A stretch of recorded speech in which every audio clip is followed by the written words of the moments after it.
Hello, my fellow Lovecraftian gamers. And that's a bit of a clue of what this game, Dredge, is a little bit about. I will be honest with you, the idea of a game about going around and dredging up garbage and debris, but also fishing and crabbing, is a bit mundane sounding until you incorporate the Lovecraftian-esque horror miasma of this game, while also keeping it PG. Yes, this is another PG Lovecraft game. I don't actually, you know what? I think I might even call it G. I'm gonna call this G. This is a G. I got addicted to this game. I was very surprised at how my intrigue into this game grew when it's very simple.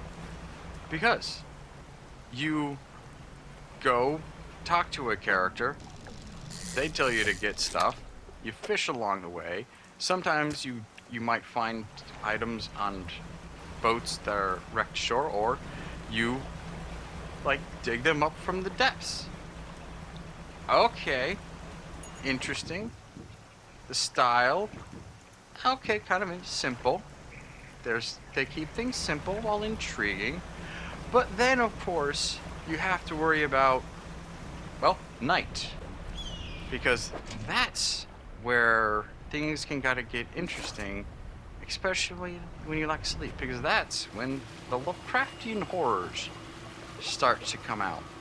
And of course, the less sleep you have, the worse it sort of gets. Yeah, there's in the base game, which this footage is from, there are 4 areas, and I want to say you might have varying degrees of difficulties, mainly in just navigation. The threat levels vary. It's not like an oh shiitake mushrooms moment. It's more of like an oh no, I am in danger. And as you upgrade your fishing boat, which is what you have, you can take it in multitudes of directions. You can focus on fishing and make more money. You can focus on speed and put in big engines and lose space so you have less cargo so he's on your boat. You can also just focus on having space, but then you might go with smaller engines and less fishing equipment, and that there's trade-offs. You can't take your ship and max it out, and that's okay. Like I said, I was very surprised at how I would kind of like, all right, just 5 more minutes, I can do this and this, and then like, all right, I'm gonna go another 5 minutes and I'll do this. It was so addicting. And also, if you are a person who owns the PlayStation Portal, this game is wonderful to play on that. Pick it up, and if you have to go, you can save and quit. There you go. This is such a relaxing and enjoyable game with just enough threat level to where you kind of have to pay attention and be mindful of your time, which time is affected by if you're in motion, time will progress. If you're fishing or dredging, time will progress. If you're standing still, what are you doing? You're wasting time. Get moving. Get work done. Come on. Seriously, those fish don't catch themselves. And that's what I really enjoyed about this game. Now, back to that whole simplicity thing, because I sometimes feel there's 4 main areas for the base game story. I'll get to the DLC shortly. I sometimes felt like either A, I wasn't sure if I'd explored everything and it was all over very quickly, or wasn't sure if I had more to explore. It was like, I kind of feel like I would like more, and maybe that's because, did you guys do more? Can you do more? Did you move on to Dave the Diver? That's also from Mint Rocket. Sorry, the Game Studios, Mint Rocket, that produced this game. And I just was kind of like, yeah, I want more.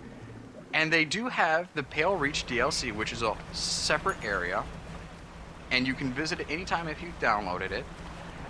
It's not necessarily, at least from what I know, I haven't played it yet. That little review will come later. Doesn't really affect the story. It's just more about new creatures, new items, and stuff. And then the other second piece of DLC is the Blackstone Key. Now this is a little, at full price for $5, you get a little digital key to unlock a shed, to where you get 2 pieces of semi-useful equipment. I got the Pale Reach and the Blackstone Key DLC on sale for 25% off.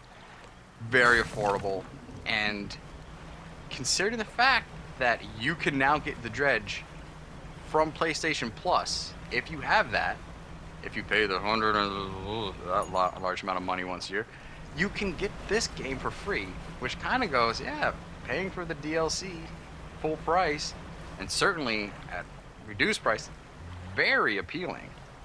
Especially as it's like once you've completed the game, like there's no new game plus, but if you want to kind of replay it with a more coherent and know what to do attitude and possibly just double check everywhere, I'm doing a secondary playthrough because I want to catch all the fish, which is the one thing I didn't really get to complete. But it is such a fun little game that kind of seems to be, I don't know if it's Mint Rocket's bread and butter, because their second game, Dave the Diver, which came out this year, one of its earliest DLCs was dredge apparitions. So some of the apparitions, or the mutated by what or what powers, have perverted these regular fishing creatures into these horrible abominations. They're in Dave the Diver, which Dave the Diver also has Godzilla now. Yep, Gojira in another game. Kind of not surprised by that, but nope. I was very surprised and pleased at how much fun I had playing this game. And yes, some of it's repetitive. Its story is simple. There's not a lot of extra characters, and that's kind of where, okay, the story is relatively streamlined, and I don't get too bogged down with side quests, and then it's over, and that's kind of like a drawback. After about 30 hours with some distractions, fishing and crabbing, that was my total playtime, and I'm like, okay, if I stayed focused, I could probably have easily have that time or done it faster, especially once you know what to do.